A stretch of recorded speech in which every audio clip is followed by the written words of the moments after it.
गावाच्या काठावर एक जुने मळलेले घर होते. या घराला गावातील लोक भुताचं घर म्हणत असत. गावकऱ्यांमध्ये असे सांगितले जात असे की त्या घरात राहणाऱ्या बाळंतीण मरण पावली होती. तिच्या आत्म्याचा अद्यापही त्या घरात वास आहे. गावकरी फार तिकडे जात नसत, खास करून रात्रीच्या वेळेस. एके दिवशी सीता नावाची एक बाई, जी नुकतीच बाळंतीण होती, तिच्या नवऱ्यासोबत त्या घराजवळून जात होती. त्यांनी नवीन कामासाठी ते घर विकत घेण्याचा विचार केला होता, पण गावकऱ्यांनी त्यांना वारंवार सावध केले होतं. तुम्हाला काही सांगू का, त्या घरात जायचं नाही, एका म्हातारीने सांगितले. त्या बाळंतिणीचं काहीतरी रहस्य आहे. कोणीच सुखात राहत नाही तिथं. पण सीता आणि तिचा नवरा बंडू यांना हे सर्व अंधश्रद्धा वाटत होते. शेवटी त्यांनी ठरवलं की ते घर बघून येऊ. दुसऱ्या दिवशी ते घराच्या दिशेने निघाले. संध्याकाळच्या सुमारास ते त्या घराच्या समोर पोहोचले. घर बघताना सीता काहीतरी विचित्र जाणवत होतं. थोडं जास्त शांत आणि थंड वातावरण होतं. घराच्या आत एक वेगळाच गंध येत होता, जणू काही ओलसर मातीचा आणि जुन्या झाडांच्या मुळांचा. दोघेही घराच्या आत शिरले, पण काही काळाच्या आत सीता अचानक जोरात चक्कर येऊन खाली कोसळली. बंडू तिला उचलण्याचा प्रयत्न करत होता, पण सीता खूपच घाबरलेली वाटत होती. तिच्या तोंडातून शब्द फुटत नव्हते. काही वेळाने तिने डोळे उघडले आणि एकदम वेगळ्या आवाजात बोलू लागली, माझं बाळ कुठं आहे? माझं बाळ मला हवं आहे. बंडू घाबरून तिच्याकडे बघत होता. सीतेचा आवाज अजिबात त्याच्या ओळखीचा नव्हता. ती जणू काही कोणीतरी दुसरीच होती. ती ओली बाळंतीण होती. बंडूला काही समजत नव्हतं. त्याच्यासमोर असलेली सीता आता जणू काही ती नव्हतीच. तिच्या डोळ्यात वेगळी चमक होती. आवाजात एक प्रकारचा करुण आणि राग मिसळलेला होता. ती सतत एकच सांगत होती, माझं बाळ कुठं आहे? सीता, काय झालंय तुला? तू ठीक आहेस का? बंडू घाबरून विचारत होता, पण तिने त्याच्या प्रश्नाकडे अजिबात लक्ष दिलं नाही. ती उठून सरळ घराच्या आतल्या खोलीकडे चालू लागली. बंडू तिला रोखण्याचा प्रयत्न करत होता, पण तिच्यात इतकी शक्ती कुठून आली होती हे त्याला समजेना.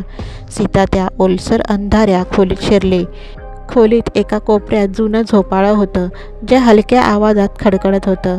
सीता त्या झोपाळ्याजवळ जाऊन बसली आणि आपल्या हातातल्या काल्पनिक बाळाला हलवायला लागली. माझं बाळ, माझं बाळ कुठं गेलं? तिच्या आवाजात वेदना होती. बंडूला आता हे स्पष्ट होत होतं की सीतेच्या शरीरावर कुठल्या तरी आत्म्याचा ताबा आहे आणि ते या घरात घडतंय. तेवढ्यात एका जोरात वाऱ्याचा झोत आला आणि घरातल्या सगळ्या खिडक्यांनी धडाधड आवाज सुरू केला. बंडूला त्या घरात काहीतरी चुकत असल्याची खात्री पटली.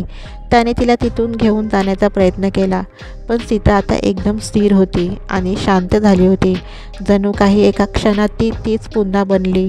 बंडू, मला इथून घरी ने, मला काहीतरी विचित्र जाणवते, तिने शांतपणे सांगितलं. तिचा आवाज आता पुन्हा सामान्य वाटत होता. बंडू तिला तात्काळ बाहेर घेऊन गेला. दोघेही खूप घाबरले होते. घरी पोचल्यावर बंडूने गावच्या म्हातारीला भेटायचं ठरवलं.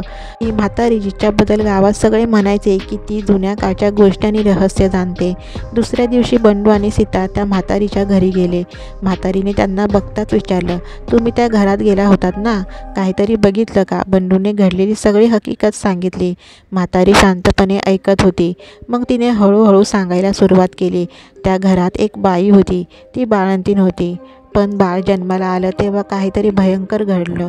बाळ जन्माला येताच मरण पावलं आणि ती बाई आपल्या बाळाच्या दुःखात वेड्यासारखी होऊन गेली.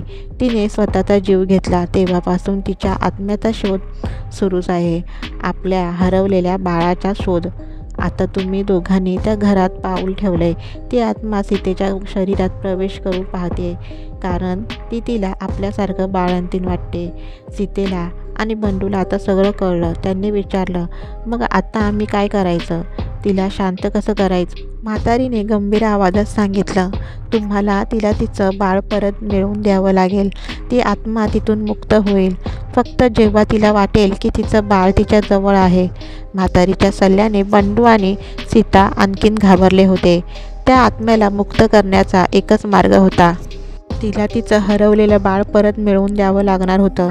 पण हे कसं शक्य आहे? बंडूच्या डोक्यात शंका आणि भीतीचं वादळ सुरू झालं.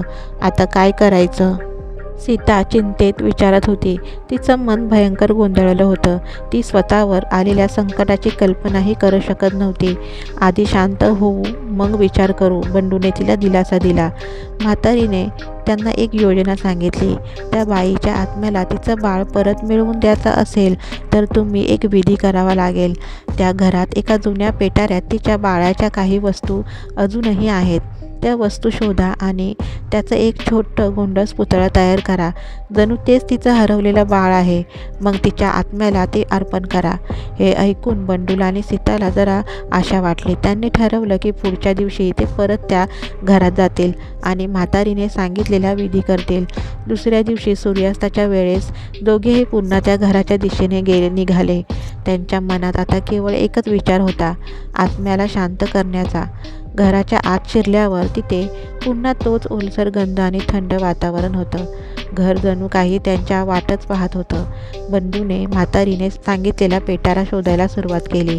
एका जुन्या कपाटाच्या कोपऱ्यात एक धुळीने भरलेलं चिरकटलेला पेटारा होता. त्यात एक छोटासा कपडा, एक तुटलेलं खेळणं आणि काही बाळाच्या वापरलेल्या वस्तू होत्या. त्या पाहता सीतेच्या अंगावर काटा आला. हे त्या बाळाचं सामान होतं. सीताने त्या वस्तू हातात घेतल्या आणि डोळे मिटून म्हातारीने सांगितल्याप्रमाणे एक मंत्र पुटपुटायला सुरुवात केली. बंडूने त्या वस्तूचं एक छोटं पुतळं तयार केलं. जणू ते बाळच होतं. सीताने ते पुतळं आपल्या हातात घेतलं आणि हळूहळू शांत स्वरात म्हटलं, हे बाळ तुझं आहे, आता घे, तुझ्याकडे परत आलंय.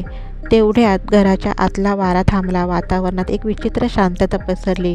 अचानक सीतेच्या चेहऱ्यावर वेदना दिसू लागली. तिचे डोळे बंद झाले आणि ती जणू काही बेशुद्ध होण्याच्या अवस्थेत होती. बंडू घाबरला, पण तो काहीच करू शकत नव्हता. अचानक एक मृदू पण वेदनांनी भरलेला आवाज ऐकू आला, माझं बाळ परत आलंय, आता मला शांती मिळाली. हळूहळू सीता शांत झाली. तिने डोळे उघडले आणि स्वतःला सामान्य वाटत असल्याचं सांगितलं. घरातलं भयानक वातावरण एकदम शांत झालं होतं. जणू काही आत्म्याला अखेर तिचं बाळ परत मिळालं होतं आणि तिला शांती मिळाली होती. बंडू आणि सीता तिथून बाहेर पडले. त्यांनी त्या आत्म्याला मुक्त केलं होतं आणि ती ओली बाळंतीण आता शेवटी शांत झाली होती. दोघांनीही मनोमन तिची क्षमा मागितली आणि परत कधीच त्या घराकडे न फिरकण्याचं ठरवलं. गावात परतल्यावर म्हातारीने त्यांचं स्वागत केलं. तुम्ही एक मोठं कार्य केलंय, ती म्हणाली. आता तुम्ही निर्धास्त राहा. ती बाळंतीण आता पूर्ण मुक्त झाली आहे. या कथेने आपणास भीतीसोबतच एक भावनिक प्रवासावर नेलं, जिथे एका आईच्या दुःखाची कहाणी उलगडली.